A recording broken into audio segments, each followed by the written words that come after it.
Hi everyone, I'm Miss Montalto. I'm a teacher here at Klein Cain. I teach dual credit biology and dual credit anatomy and physiology. And I'm here today to talk to you a little bit about the COVID-19 vaccine. So vaccines are one of the most important medical advances in human history, and it's one of the safest means of protection that we have against bacteria and viruses. As you know, we can't see them, so we need a way to protect ourselves from them in case we come across them. With COVID, depending on which one you receive, it's between 90 and 95% effective.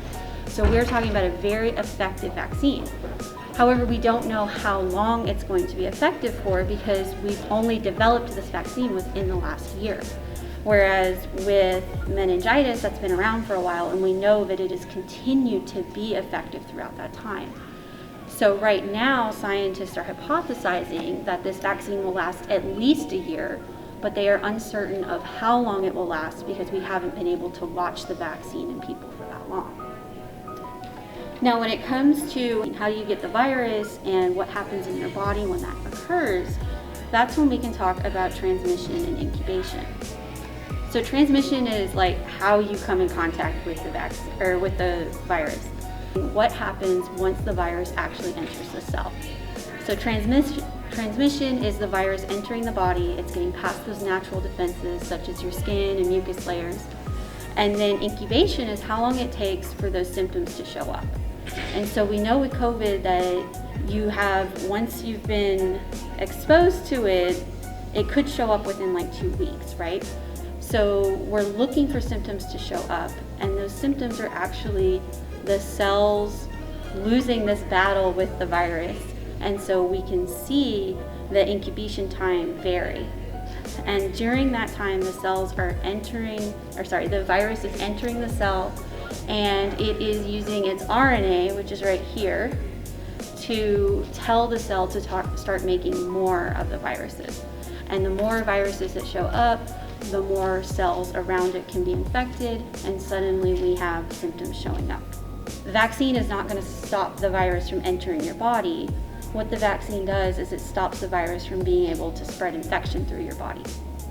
So traditional vaccines work by inserting a weakened or parts of a virus into your body, and the immune cells in your body see it and they attack it. With COVID, the exciting thing is that we're not even putting the virus into the body. We're putting just a little bitty sliver of what's called mRNA into their body. And so what this mRNA does is it enters into cells and it tells the cells to create these little spike proteins. That's what these are. Okay, and this is why we call it a coronavirus too, because when you look at it under a microscope, it looks like it's wearing a crown because of all of the spike proteins. And coronavirus is a type of virus. It's not specific to COVID. COVID is a type of coronavirus. But so what happens is these little spike proteins get added onto the outer layer of the cell, and the immune cells come along and they look at it and they're like, that doesn't belong there. So they eat it, and then they remember it, so that if COVID actually enters your body, your immune system already knows, hey, that's not good, let's get rid of that. This is the first mRNA vaccine, and they think that it's been sped up and that it's just been like this hastily made vaccine. But scientists have been working on RNA vaccines for 30 years now. They've just hit a lot of obstacles along the way. And what COVID has done is it's opened up doors to extra funding. It's allowed a lot of like red tape and bureaucracy to be shoved aside because people know we need this vaccine.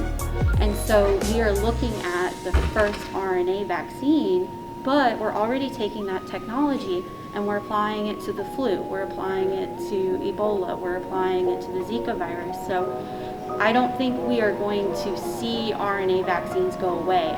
So who should get it? And should we get it?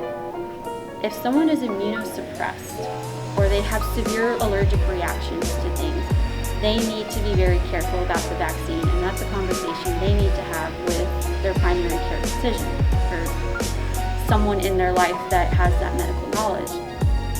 But that's why it's really important for everyone else to get it, because then we can achieve what's called herd immunity, where everybody else around it is immune, so we can protect the people who are not.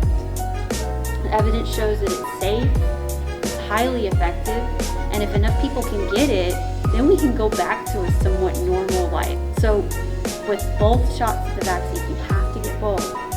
You have at least a 90% chance of protection from COVID. And that's a chance I'm willing to take.